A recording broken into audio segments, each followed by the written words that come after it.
was in my comfort zone.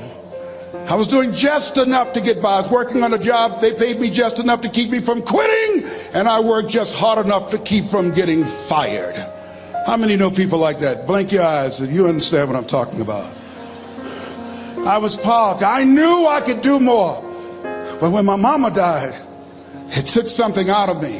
When I went through a divorce, it took something out of me. When my best friend died, it took something out of me. I parked. And somebody said that life is like an onion. You have to peel it one layer at a time. And sometimes you cry. Life's going to happen to you when you have a dream.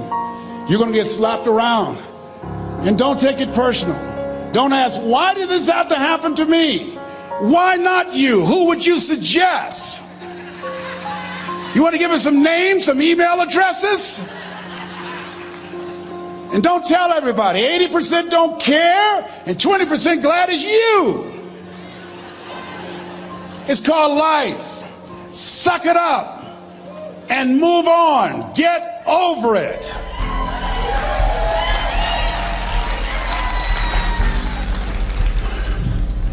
It happens to everybody. Here's the other thing: as you look at your goals and look at your dreams, when you're going through some stuff, repeat out to me, please. When things go wrong, don't go with them. Yes, write that down. When things go wrong, don't go with them. When you're working on a business deal, you're counting on some money. Someone said you will get the loan and it falls through. You have an event and the people that you thought would be there and support you, they don't come through. Or someone turns against you, or you get ripped off. It's going to happen to you. Happened to me. Someone stole all my products. My database, over 180,000 names and addresses. It's not personal. It's going to happen to everybody. It does. 8 out of 10 millionaires have been financially bankrupt. Walt Disney had he filed bankruptcy 7 times and had 2 nervous breakdowns. It's called life. But I got a saying: when life knocks you down, try and land on your back, because if you can look up, you can get up. You've got the power in you to do that. You've got something special. You've got comeback power. Here's the other thing. Let us say together, it's possible. It's necessary. It's me. Yes, write that down. It's me. Take ownership for your life. Nobody can live your dream for you but you. Nobody's going to take care of your business like you. Stop coming up with excuses. Don't give yourself permission to continue to live a small life. You can't fit a big dream into a small life. Give yourself permission to go for it, to test yourself, to challenge yourself, to live full. I like the saying, always strive to get on top in life, because it's the bottom that's overcrowded. The reason you're here is because there's something in you that says, I can do more. This just can't be it. There's something in you. There's a calling on your life. There's something in your heart that caused you to get dressed and spend the money to go to seminar after seminar and listen to message after message and speaker after speaker. Because there's something in you that tells you this is not it for you. You have not peaked here. There's more in you that you are expressing. Eye has not seen, ear has not heard, nor has entered the heart of mankind what's in store for you if you challenge yourself, if you persist and persevere, if you take ownership for your life. George Bernard Shaw said the people that make it in this life, they look around for the circumstances that they want, and if they can't find them, they create them. Create what you want. You have the power in you to do more than you can ever begin to imagine, to control your destiny, to make a difference in our children, to make a difference on the planet, to make an impact. Let us say together, it's me. And let us say together, it's hard. Say it like you know it. Say, it's hard. Ladies and gentlemen, it's hard. There are people who have seen their retirements taken away from them by the corporations that they work for. They were within 2 or 3 years of retiring, and they had it taken from them. The number one entrepreneurs in this country now are senior citizens. The number one employer, number two, McDonald's and Walmart. And there's nothing wrong with those jobs. I guarantee you those people did not have a plan to end up living their lives at the end of life with those types of jobs. And they didn't have a plan like you have, and while you're investing in yourself, not to. And it's hard. There are people making choices between purchasing prescription drugs or paying for gas or a mortgage note. It's hard when you're working on a job for 20 years, 30 years, give them some good years, and then they come in and tell you, we've downsized. In other words, you're fired. And then you have to start all over again. How many of you know it's hard? Raise your hands, please. It's hard. And it's not fair. One of the things I like about T. Harv is he talks about work and investing in yourself. It's not fair when people are going up against that kind of stuff to tell them just think positive and be enthusiastic and everything will work out all right. Ain't that kind of party. It's hard. Life will put some knots on your head. I bought my first home for my mother. I was rushing, didn't know what I was doing, and I bought a home that had a lien against it. And they called me, Mr. Brown, yes, there's a lien against your property. We need $55,000 if you're going to stay there. Wait a minute, sir. I just bought this home. The guy told me there were no liens against it. I'm not the one that owe you the money. You should have checked that out, Mr. Brown. Come on. I called my attorney. We followed up. Yes, Les, there's a lien against the property. But he told me there were no liens. He lied, obviously. Oh, my God. He told me he wanted to help me because he admired the fact that I was buying this home for my mother and that he was adopted, and he identified with me. Les, he suckered you. He played you, man. So what? Well, would they take payment arrangements? What about $5,000 a month? They want all the money, Les. They want all the money, or you're going to have to get out. The house is going up for sheriff's sale. Do you have it? No, I don't have it. Can they give me some time? Tell them to give me 3 months, please. Give me 3 months. My mother's in her 70s, man. She has a bad heart. Don't do this to me. This is my dream. Don't do this, man. Please, let me talk to them. Les, I'm talking to their attorney. They don't want to talk to you. I've got to talk to their attorneys. Do you have the money? No. Will they give me 3 months? No. What about 2 months? No, Les. They want the money in 7 days. Oh, my God. Let me call you back. I'm not sure. And I walked the floors thinking, God, how could this happen to me? I got to figure this out. I got to figure this out. And it seemed like the days were just ticking off. Thursday, I had to call them and let them know. They called me, Les, do you have the money? No, I don't. Friday, you have to leave. The sheriff will be there. You're going to have to leave, Les. They're going to take my house. What about my down payment? You lost it, Les. You lost it. Okay. I got to go. Yes. I prayed, Lord, please, if you show me that you're real, if you're really real, you think Paul worked for you, you haven't seen anything. Don't let me lose this house and watch what I'll do for you. I was trying to cut a deal. Have you ever tried to cut a deal? It's amazing how spiritual you get when you get in trouble. You know what I mean? When I was diagnosed with prostate cancer, I was going to bed with the Bible and the Holy Quran and Science of Mind and Joel Goldsmith, everything I could find. I was praying to Jesus, Yahweh, Melchizedek, everybody. I was calling on everybody.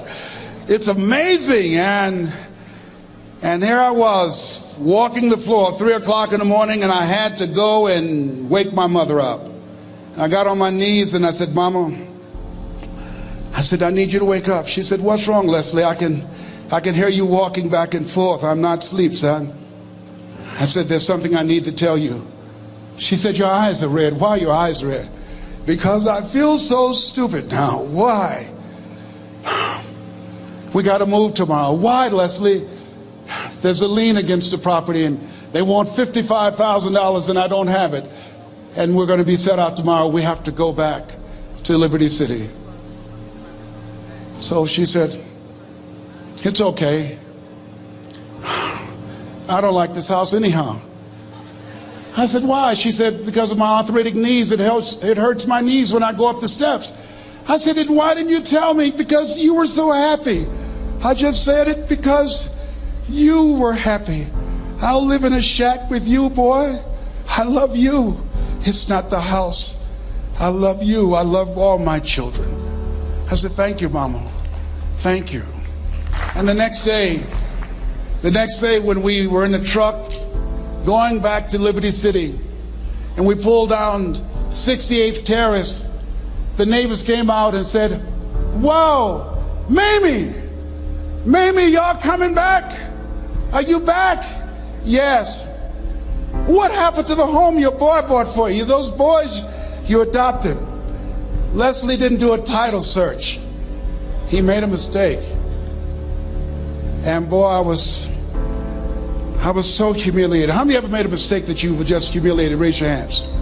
I was devastated. I was taking the furniture off the truck and my mother came and I was crying and she said, boy, I said, yes, ma'am. She said, hold your head up. I said, Mama, I can't. She said, hold your head up.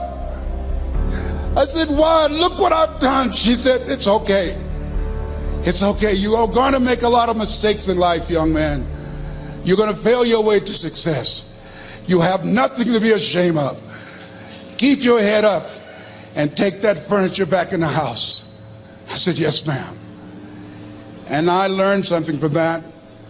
If you ever go through something, hold your head up.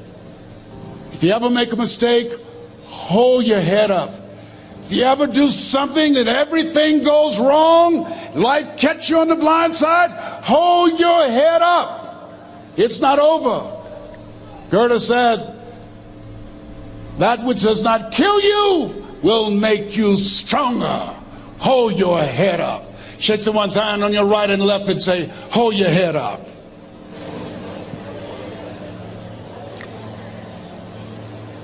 Here's something else, ladies and gentlemen. Repeat after me, please. You got to be hungry.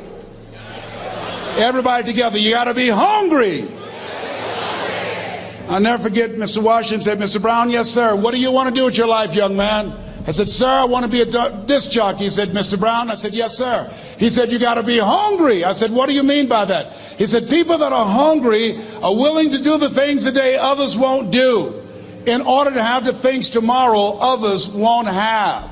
People that are hungry are willing to invest in themselves. People that are hungry will go to seminars and workshops. People that are hungry are always searching, always seeking higher ground. So how do you want to make it? I said, I want to be a disc jockey. He says, good. Here's what to do. He said, I want you to read 10 to 15 pages of something positive every day. He said, you don't get in life what you want, you get in life what you are. You must program yourself to success. He said, I want you to listen to Earl Nightingale and Zig Ziglar. Listen, faith comes by hearing and hearing and hearing. He said, I want you to change your relationships. And I don't want you to ever lose your hunger. I said, what do you mean by that? He said, people that are hungry are unstoppable. People that are hungry are no matter what people. They make it happen no matter what. He said, I want you to listen to Paul Harvey. Who is he? He's the world's greatest communicator. Success leaves clues, young man. Always listen and follow people who are doing what it is you want to do at the level you want to do it and learn from them. I told T. Hobb when we were standing by the stage, I said, hey man, I want to work more with you. I want you to coach me. I want to learn from you. See, I found you're never too old to learn and you're never too young to teach. Always have a thirst for learning. So I listened to Paul Harvey every day on the radio. While in school, I would go out and listen in his car. He gave me his keys. I was working to develop myself. And I continued to listen to motivational messages, and he would take me to see the late Dr. Norman Vincent Peale, who wrote the book, The Power of Positive Thinking. I toured with him before he passed. You You have something special. You have greatness within you. Don't allow your circumstances to determine who you are. Don't allow your negative thoughts to hold you back. You have something special. You can do more than you can ever begin to imagine. Dr. Peel was an incredible man. I admired him. When he spoke, he gave me goosebumps. I can feel him in my heart. And I never forget, we were coming back to the school, and Mr. Washington said, Mr. Brown, yes, sir. When Dr. Peel spoke, you didn't move. When he spoke, you were hanging on every word. When he spoke, we didn't have to tell you to sit down and be quiet. Why? I said, sir, I could feel him when he talked. I felt like he was talking to me, sir. He said, he was. I said, but he doesn't know me, but he was speaking to you. Did you feel him in your heart? I said, yes, sir. He said, most people feel him in their head. If you felt him in your heart, he said, listen to him, son. Follow him, learn from him. And I would go to seminars and workshops. Anywhere I would find where Dr. Peel was, I would be in the audience. I would drive 200 and 300 miles just to hear him speak. And my dream and vision was to share the stage with him. I thought about it. What is your goal? What is your vision? I want you to hold it in mind. There's some power in that, because when I became involved in speaking, I never forget, I got a call from Og Mandino, who wrote the book, The Greatest Salesman in the World. He said, Les, I'm stuck in Philadelphia. I need to be in Kankakee. Dr. Norman Vincent Peale is appearing. I can't make it. I heard you're in Chicago. I said, yes, I am. Can you go and open for me? I said, yes, man. Oh, my God. Dr. Peale, I said, yes, I'd love to do it. And I went there, and I came. I said, hi, I'm Les Brown. He said, you're not the band of renown? I said, no, I'm Mrs. Mamie Brown's baby boy. I'm here to speak. He said, come backstage. And his wife, Martha, was there. And she said, Papa, Les Brown is here, the speaker. And he said, Les Brown, shoot for the moon.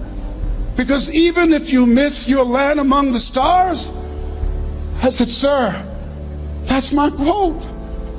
I wrote you when I was in the 11th grade. I was a part of a special education class project. That's my quote. He said, I know.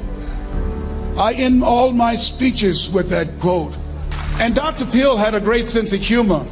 A young man was backstage, and I had so many questions to ask him, and my mind froze up, and the young guy said, Dr. Peel, how old are you? And he was up in age. He said, Sonny, I'm 92. The young man looked at him and said, I don't know if I want to live to get 92. He said, that's because you've never been 91. So I did the things that Mr. Washington suggested. I listened to motivational tapes on a regular basis. I would go to seminars and workshops whenever Zig Ziglar and Dr. Dennis Waitley and Jim Rohn would come to town. And I said, sir, what do you want me to do now? He said, Mr. Brown, I've given you everything that I can give you. He said, develop your mind, put your money where your mouth is, continue to learn how to be an effective communicator, because once you open your mouth, you tell the world who you are. And always surround yourself with OQP, only quality people. So I went to apply for a job on Miami Beach. WMBM radio station. Milton Butterball Smith was the program director. Hello, Mr. Butterball. How are you, sir? My name is Les Brown, sir. I'd like to be a disc jockey. He said, young man, you have any journalism in your background? I said, oh, no, sir, I don't. You have any experience in broadcasting? I said, no, sir, but I practice all the time, sir. Let me audition for you, sir. Let me show you how good I am. All I need is a shot, sir. He says, no, we don't have any job for you. How many ever been rejected? Raise your hands, please. I was devastated. I went back and I told Mr. Washington, I said, Mr. Washington, they said no. He said, don't take it personally. Most people are so negative, they have to say no 7 times before they say yes. He said, you got to be hungry. Know your vitamin. Go back again. I said, yes, sir. Hello, Mr. Butterball. How are you, sir? My name is Les Brown, sir. I like to be a disc jockey. Young man, weren't you here yesterday? Yes, sir, I was. Didn't I tell you no yesterday? Yes, sir, you did. Then why are you back today? Well, sir, I didn't know whether or not somebody was laid off or somebody was fired, sir. Nobody was laid off or fired. Now, get on out of here. I came back the next day. Hello, Mr. Butterball. How are you, sir? My name is Les Brown, sir. I like to be a disc jockey. I know what your name is. Weren't you here the last 2 days? Yes, sir, I was. Didn't I tell you no the last 2 days? Yes, sir, you did. Why are you back? Oh, sir, I didn't know whether or not someone got sick or someone died, sir. No one got sick or died. No one was laid off or fired. Now don't you come back here again. I came back the next day talking loud, looking happy like I was seeing him for the first time. I said, hello, Mr. Butterfall, how are you? He looked at me with rage. He says, go get me some coffee. I said, yes, sir. My favorite book says, the greatest among you will be your servant. How many of you are serious about your goals and dreams? Raise your hands. Very good. Write this down. Provide more service than you get paid for. Provide more service than you get paid for. I go to a lot of seminars and workshops. And one of the things I know about T. Harv Eckert, when I was sitting in the class with Robert Ruppel and all of the other presenters, they hold themselves to high standards and they provide more information than anybody else in the industry, bar none. They hold nothing back because their commitment is for your success. And when you hold yourself to high standards, write this down, impact drives income. That's why you're here. Because the training, the seminars, been making a difference in your life. If they did not have impact, 200 or 300 people would be here, if that amount. Impact drives income. So I became the errand boy for the disc jockeys. I would go get their lunch and their dinner, and I would bring it to them in the control room, and I'd watch them working the control boards, knowing my time will come. Write this down. I expect to reach my goal. Yes, you want to operate with a spirit of expectation. I expect to reach my goal. So I started preparing for the next position. Never forget one quote that I heard. As you look at your life, you look at your goals and dreams. It's better to be prepared for an opportunity and not have one than to have an opportunity and not be prepared. If you expect to reach your goal, prepare yourself now. And so then pretty soon, the guys at the station, they begin to take a liking to me. Write this down. Build relationships. As you're aware, people deal with people that they know, like, and trust. And so they would say, Leslie, yes, sir. Come here, yes. Come outside. Who did this? Oh, your car? Yes. Who cleaned my car? I did, sir. I would wax their cars on the weekend, inside and out. How much do you charge? Oh, nothing, sir. I just wanted to help out. I was providing more service than I got paid for. I was building relationships. They said, whoa, look here. Donna Ross and the Supremes are coming to town. The Four Tops and the Temptations. Here are my car keys. Pick them up for me. Take them to the Fontainebleau Hotel on Miami Beach. I said, yes, sir. I would drive them all over Miami Beach in the big, long Cadillacs. I didn't have any driver's license, but I was driving like I had some. Then one day, it was a Saturday afternoon, a disc jockey by the name of Rockin' Roger was drinking while he was on the air. It was a Saturday afternoon, and I was the only one there. Rockin' Roger got so drunk, he could not complete the show. He started slurring his words. He's about to fall off the chair. And there I was, looking at him through the control room window, walking back and forth, young, ready, and hungry. I was saying, drink, Rock, drink. Drink, Rock. I'd have gone and get him some more if he'd asked me to. Then pretty soon the phone rang. It was the general manager, and I answered the phone. I said, hello? He said, young boy, this is Mr. Klein. I said, I know. He said, Rock can't finish his program. I said, I know. He said, would you call one of the other DJs in? I said, yes, sir. I said to myself, he must think I'm crazy. I called my mom and my girlfriend, Cassandra. I said, y'all come out on the front porch and turn up the radio. I'm about to come on the air.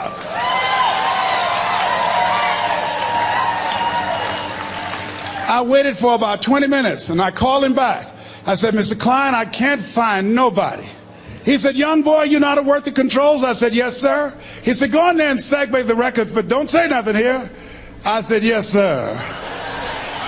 I couldn't wait to get old Rock out of the way. I put on a fast record. I said, look out, this is me, LB Triple P, Les Brown, your platter playing papa. There were none before me, and there will be none after me. Therefore, that makes me the one and only. Young and single and love to mingle, certified, bona fide, indubitably qualified to bring you satisfaction and a whole lot of action. Look out, baby, I'm your love man. I was hungry. I was hungry. Get old man a round of applause. I was hungry. I was hungry. You got to be hungry. Shake someone's hand on your right and left all around you and say, you got to be hungry. You got to be hungry. To get those dreams out of your head and step into your greatness, you got to be hungry. To get those ideas, that talent, that gift out of your system, you got to be hungry. To get up off the canvas of life and understand what Willie Jolly meant, that a setback is a setup for a comeback, you got to be hungry. People that are hungry are willing to do the things today others won't do in order to have the things tomorrow others won't have. How many of you got value out of what you've heard thus far? Raise your hands, please. Very good. I'd like to leave this with you. I don't know what your goals are. I don't know what you want to do. Here's what I know about you. You have greatness within you. Here's what I know about you. I can help you to live full and to die empty. I can show you what I've learned. If anybody told me that I would be doing what I'm doing now, I leave here today, I go to New Orleans and speak there, then I'll be flown to Barcelona. If anybody told me, given my circumstances, born in an abandoned building on a poor section of Miami, Florida, called Liberty City, both my birth parents stood up and said, hello, son, I would not know either one. Being labeled educable mentally retarded, put back from the 5th grade to the 4th grade, failed again when I was in the 8th grade, no college training. Anybody told me the principles that I would teach you, that they would have the impact that it has had on my life. This Les Brown that you see, I did not know he existed. And I tell you that you have greatness within you. You have the ability to do more than you can ever begin to imagine. Come into the room with me, and I guarantee you your life will never be the same again. I like to leave this with you. I don't know what your goals are. Mine is to find a cure to autism. Mine is to find a cure to breast cancer and to prostate cancer. Mine is to work with our youth and to reduce the recidivism rate in our prisons and help young people learn how to become an asset to our society rather than a liability. Mine is to train speakers to become great communicators, to speak from their heart, not their heads, and teach them how to impact and create a new conversation so people can see the possibilities of life and overcome the possibility blindness that held me hostage for 14 years. I don't know what your goals are, but here's what I know about you, and I don't know you. You've got greatness within you. And I like to leave this with you, something my mother used to love to hear me say. Leslie, yes ma'am, mama, say that thing for me, boy, that makes me feel good. I dedicate this to you, to the greatness in you, and to the dream that you showed up on the planet to produce. And it's simply this: if you want a thing bad enough to go out and fight for it, to work day and night for it, to give up your time, your peace, and your sleep for it. If all that you dream and scheme is about it, and life seems useless and worthless without it, and if you gladly sweat for it and fret for it and plan for it, and lose all your terror of the opposition for it, and if you simply go after that thing that you want with all of your capacity, strength and sagacity, faith, hope, and confidence, and stern pertinacity,